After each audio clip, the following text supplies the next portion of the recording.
All right. Hello, everyone. My name is Shaylin Macedonio. I'm the Director of Media Relations at the National Alliance for Public Charter Schools. We are so glad that each of you have registered and are joining us today for our video briefing on our awesome new resource our research team at the National Alliance created to tell us more about how charter-heavy districts are faring during COVID-19. With that being said, I want to introduce you to today's panelists. Unfortunately, Nina Reese didn't end up being able to join us last minute, but we have an amazing team here today. If you could each give a little wave.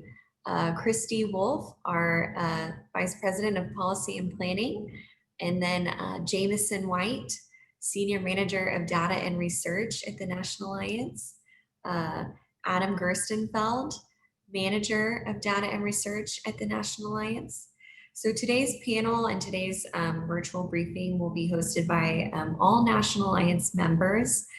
And we're so excited all of you guys are here today. At the end of the briefing, we will have 10 minutes for a Q&A session. So if at any time during today's webinar, you have a question you want to ask, please feel free to put it in the chat box. Or you can actually use the raise your hand feature on Zoom, and we will call on questions at the end of today's session. Just please make sure that if you do end up raising your hand with the feature, that once your question is called on, that you actually unclick the feature and remove. So without further ado, I want to go ahead and turn it over to Christy Wolf to provide some opening remarks for us. Yeah, sure. Thank you, Shaylin, and thanks to everyone who's a part of our call today. It's always easier to walk folks through a new resource we have rather than just throwing it up on the web and hope everyone gets the point.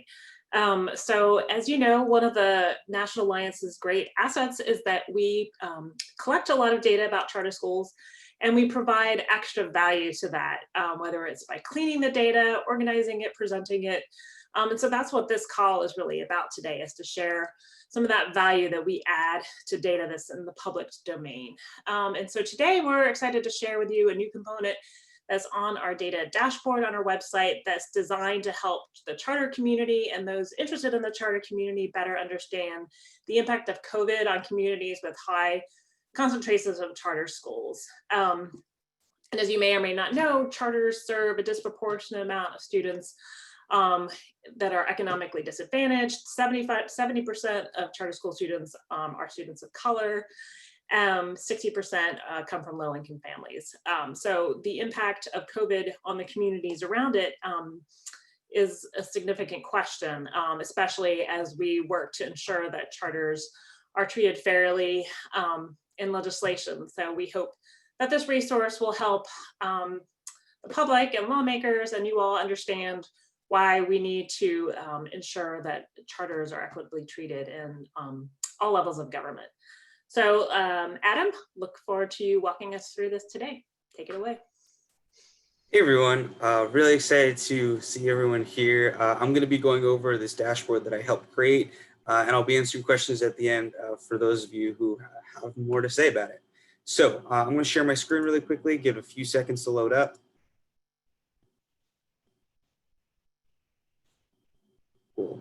Can everyone see it? Thumbs up if you can see it. Sweet. Okay, cool. So I want to start by first talking about the charter sector as a whole. As Christy had mentioned before, charter students are more likely to be from low-income backgrounds. They're more likely to be Hispanic or Black than their traditional school counterparts, and they are more likely to be concentrated in urban areas, which at the beginning of the pandemic were some of the most afflicted areas. So as a whole, charter students seem to be more affected by the COVID pandemic than the traditional sector as a whole. So early on in this analysis, we had actually done some spatial mapping, and we looked at where charter schools are located and were able to make some inferences about the students themselves. And here are some of the key findings about the sector as a whole. 1 in 3 charter students are enrolled in a school located in one of the 500 counties that was hardest hit with COVID, compared to 1 in 5 traditional students. 1 in 3 charter students are enrolled in a school where the county has been hit hardest among deaths, compared to 1 in 4 traditional students. 2 in 3 charter students are enrolled in a school where the county has an unemployment rate of at least 10%, compared to 1 and 2 traditional students. 3 and 5 charter students are enrolled in an area where a significant portion of the workforce is in a highly exposed sector. And for this analysis, we used spatial mapping from the Bureau of Labor Statistics to define what a highly exposed area is. We used those to map out where charter schools were located, and we're able to pick apart some of these analyses. And finally, we estimate that there's probably between 540,000 to 1 million charter parents working in highly exposed sectors, which matches the percentage or the share rather, that's comparable to the charter school sector. So once we delved into this, we thought it would be a really good idea and a really good resource to look specifically at what school districts were doing, which leads us to our map. So this map is just 215 school districts in the United States that have at least 10% charter share or more. So basically, we're looking at the school districts that have large amounts of charter schools. And as one of the leaders in the charter sector, we want to pay attention to these about 200 school districts and see what's going on in their communities. This map tracks a few different things, and I want to talk about each one of them individually. The first thing that it looks at is vulnerability.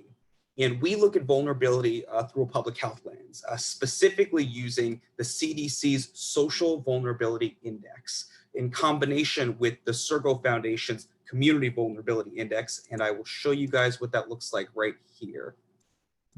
So this index takes a few different key factors, including census data, as well as different healthcare variables, and it puts them on a scale between 0 and 1. So these are all the factors it combines together. It looks at socioeconomic status of the area, household and disability, minority status, housing type, as well as new factors that have been integrated along with the pandemic in epidemiological factors and healthcare systems. So how close you are to a hospital. So we have not come up with this metric, but we are using the Sergo Foundation metric to look at school districts that we find to be very vulnerable.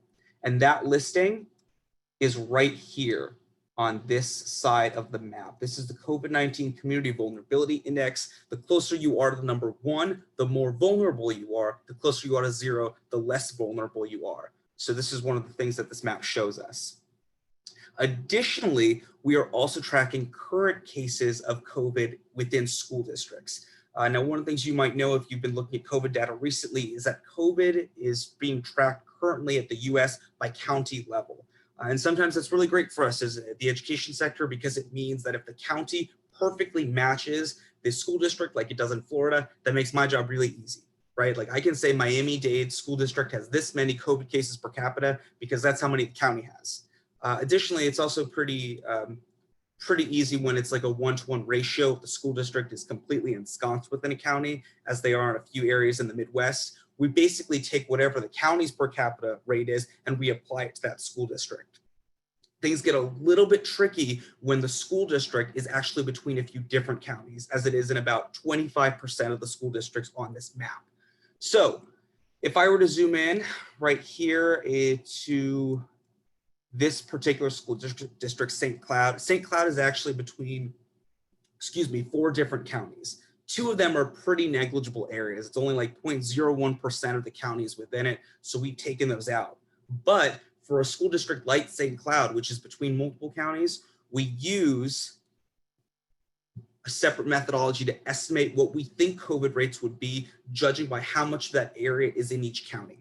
So this goes over the entire methodology. Just to give you guys a really brief rundown, let's say that about 3/4 of the school district is in one county and its per capita rate is 8. And then the other quarter of that school district is in a second county, County B, and that case rate is about 20. We use a simple estimation process to say, okay, so 75% of the 8 cases, we estimate probably 6 cases of those are probably going to be in this school district. And about a quarter of the 20 cases are going to be in the school district as well. So that adds up to about 11. So this is an estimation for some school districts, but we think it's a pretty good one using the best information we have at our disposal. So this listing also appears on our map right here, looking at COVID cases. And this is a line from highest rates per capita to lowest. So as you can see here on our map, Utah right now is heating up a lot. So this is a school district these are school districts rather, we really want to pay attention to. And as you can see, the red colors, they're a lot darker the higher rates that you see. So you can toggle between a few different options in this map. Let's say you just wanted to look at COVID cases. That's this map that already appears. That's already set up for you. But let's say you just want to look at general vulnerability of the area. You can toggle to this option. Your new legend pops up, and the darker it is, the more vulnerable you are.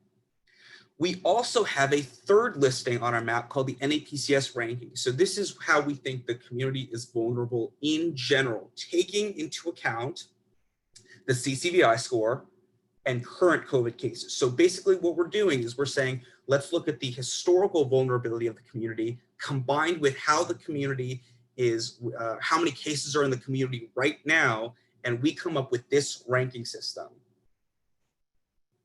that we think these are the communities that are the most vulnerable right now because of a combination of the fact that they are historically vulnerable as well as having a pretty high case rate. So you can see that here. The data itself is updated about every 2 weeks. So you're getting the latest information about twice a month, and we collect it from the New York Times. And so that's everything you can see here. If you are only interested in maybe one state, you can go right over here. Let's say you're only interested in Arizona. You can filter, travel to Arizona, and the list on the side changes. So now you're only looking at Arizona school districts, right? And that's the same for all three of these listings. Let's say you're not even interested in the state, you want something even smaller. Let's say you just want a regular school district. I'm gonna choose Akron. Boom. All right. So the map's acting a little bit funky right now, but once this is over, I'll be able to flip that switch and you'll be able to go. But basically, you'll be able to zoom on a school district and you'll have a pop-up menu. And this pop-up menu will go over a few different key variables within the school district. So it says where it is, it gives you the enrollment share, it gives you how many students are there, how many charter students are there, as well as the individual factors that I've established before. So it'll give you your CCVI score. Remember, the closer to 1 you are, the more vulnerable you are. So this guy's like right in the middle. And then we also give you another option to look at the school district below poverty level. This is also fairly important in looking and examining at COVID cases. So just another something you can look at to add a little bit more context. You have the ranking that we've established. So this guy's pretty high up the list right now, as well as the average number of COVID cases over the last 14 days. So this school district is experiencing an average of about 14 new cases over the last 2 weeks. And that's pretty much it. I would say that's the basic summary. And I will answer questions once Jameson is done talking about the data dashboard. Thank you, guys. Thank you so much, Adam. Super appreciate that overview. As we all know, that is a very complicated map. So not only will we take Q&A at the end of this session, but please feel free to reach out to us for more questions, interviews, etc., about the map, its findings, and just general more information about charter schools. Without further ado, I'd like to turn it over to Jameson White. The National Alliance actually just launched a new data dashboard. And so we felt like it was really important for you guys to also be equipped with this new resource as well. Jameson, would you mind sharing your screen with us and telling us more about this data dashboard? Absolutely, and thanks so much, Shaylin and Adam. Let's go ahead and switch over.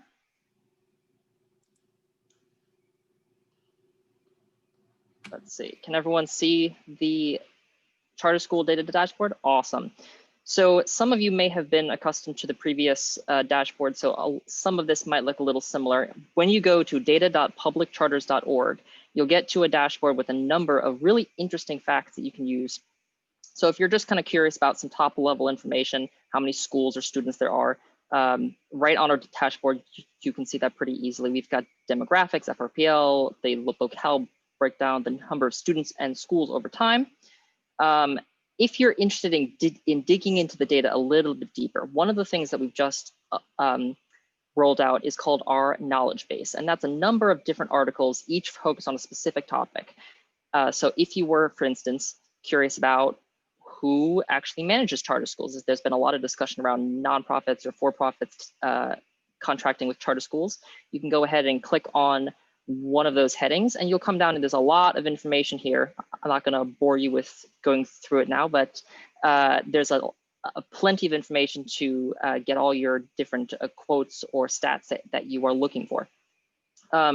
If you're just interested in the actual data, right at the top, there's a tables and figures icon. And this has, again, tons of just different information here. You can see things on the city enrollment shares, all sorts of information about internet access, COVID-19, state policy. And there's just so much here to go through. I couldn't possibly do it in one call, but I definitely recommend taking some time to go through and poke around. If you know what you're looking for, but are not quite sure where it is, we also have a search function. So if you just come here and type in enrollment share, you'll see all of the relevant articles will come up and you'll be able to click through those and see, and hopefully find the information that you are looking for. If you're just interested in a specific state, one of the things you can do is go up to our state feature. And if you go to a state like Indiana, you'll be able to see specifically the demographics, the most up-to-date demographics here, as well as the trends over time for the students in schools, what the locale breakdown is.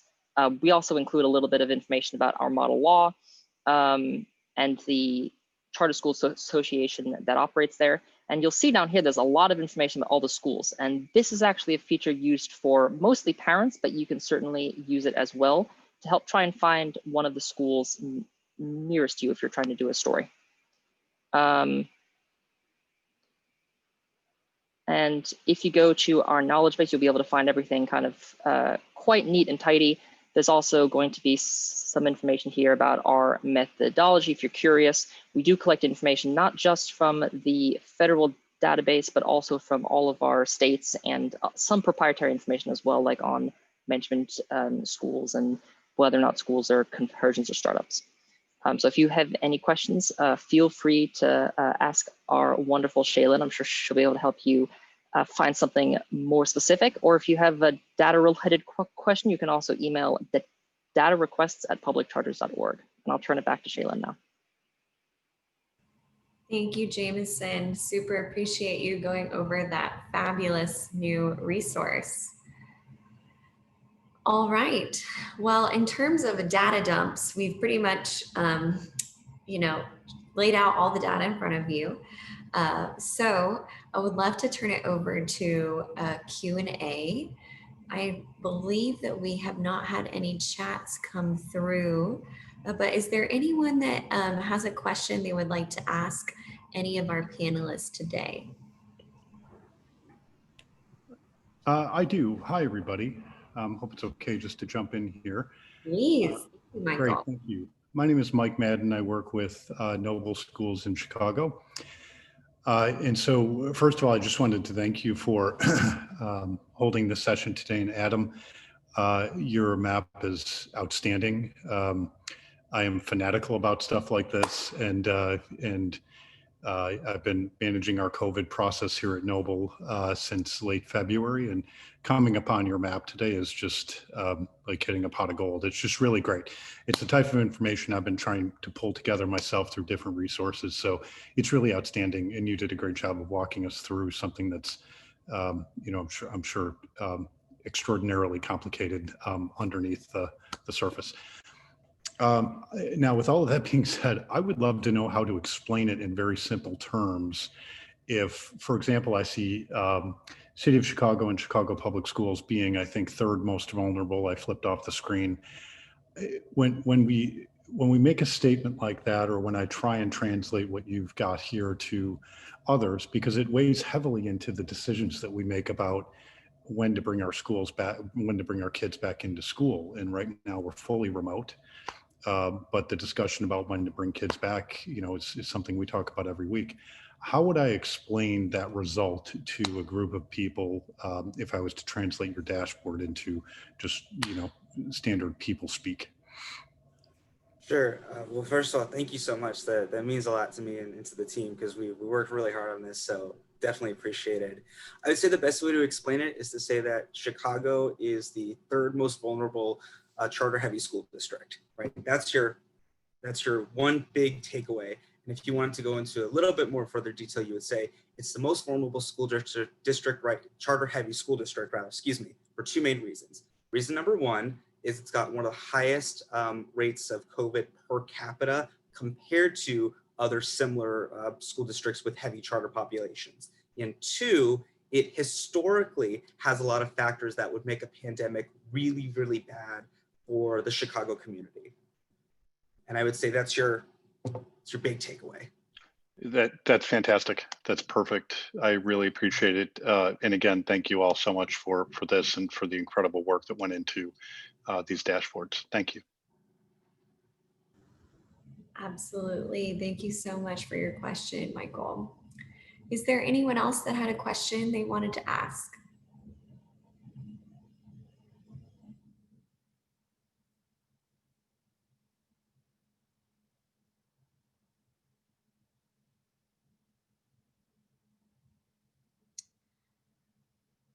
Last call for questions. Shaylin, Ramona, are you Hi. sharing this deck with us? I'm sorry, Ramona, I didn't quite catch that. Can you say it one more time? Will you be sharing this deck with us, these slides? So I'm so glad you asked. The COVID map that we reviewed today is actually a website, and it's linked. You can find it on our website, the National Alliance's website. It has its own webpage. The data dashboard also has an online webpage. So everything that you saw today via screen share is available online. And we can actually put those links in the chat box. And Ramona, I have your email, so I'll send them to you personally. Many thanks. I have a quick question. Are you, and this is a wonderful tool, so thank you for pulling it together. So it just means leads one to expect there'll be other really useful tools that the Alliance is going to be putting out. Not necessarily just COVID related, but for instance, you know, a tool that focuses on states that are using CSP funds for a certain way, or I know the Alliance is nonpartisan, but it would be interesting to see how, if there's a political map involved, just other things that you may be thinking about for future uses. And you could totally shut me down too. I just think it's such a great thing. Research team, do you guys have any further thoughts on ways this could expand in the future? Yeah, absolutely. So already I know on the data dashboard, we've got a page there about finance. We don't have a lot about CSP, though I'm sure we'll be adding some articles on the CSP in the future. Regarding politics, Adam might actually be able to talk more about that. That's more in his wheelhouse. There might be some cool projects there in the future as well. Hi. Yes, definitely very potentially interesting. One of the things that we talk about often is that who are the people that are reacting to charter schools, right? Where are they coming from on the political spectrum? And wouldn't it be interesting if you could see where charter schools are the most popular, you know, maybe overlaid onto a map of like red versus blue, possibly purple areas? That could be potentially interesting. Some of the benefits to that might be that you have a little bit more of a perspective on where support is coming from, and that's great. Potentially some of the cons might be that for opponents of charter schools, that might also give them, maybe it might benefit their agenda in a way that might be counter to what we are. But yes, absolutely. We're always thinking about new ways to convey information. We're always thinking about new ways to gauge where support is coming from. And so this isn't directly related to your question, but one of the things that we're doing as a project behind the scenes is we're looking at where is the unmet demand for charter schools. So across the board, where are the places in the United States where states are really meeting that demand, and where are areas within states where they might not be meeting that demand? And that's a combination of a few different types of maps and spatial analysis that we are working with right now. So yes, we are thinking about those things. And at a more simplistic level, thank you, Sonia, for reminding me. So we actually have a very not Atom map, but like a more like color coded red and green map that shows what kind of CSP grants states are getting. And there may be ways in the future, I think the department will be releasing some more sophisticated is not the right word, detailed data about the use of the 7% at the state level for CSP next year. And so we might be able to start layering that on how we present just right now, just the basics of what states are getting in the CSP. So great idea. Thank you so much for sharing, and thank you, Sonia, for your question. Is there anyone else that had a question?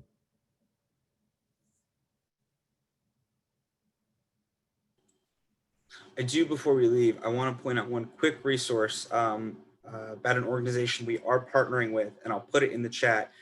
We are partnering with Dr. Emily Oster at Brown University to look at COVID infection rates amongst student and staffs between different sectors as a whole. So she's reviewing COVID infection rates in traditional schools, charter schools, private schools, and parochial schools, and goes into a little bit more detail about what kinds of schools are using hybrid models versus in-person versus remote.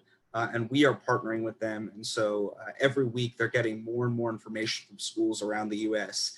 And so if you're looking for trends based on the sector as a whole, I would say that's a great resource to use. And I'd be happy to put that in the chat. And if you have a charter school network that isn't currently entering your data into that, it's not too late. Thank you so much, Adam and Christy. All right, final call for questions.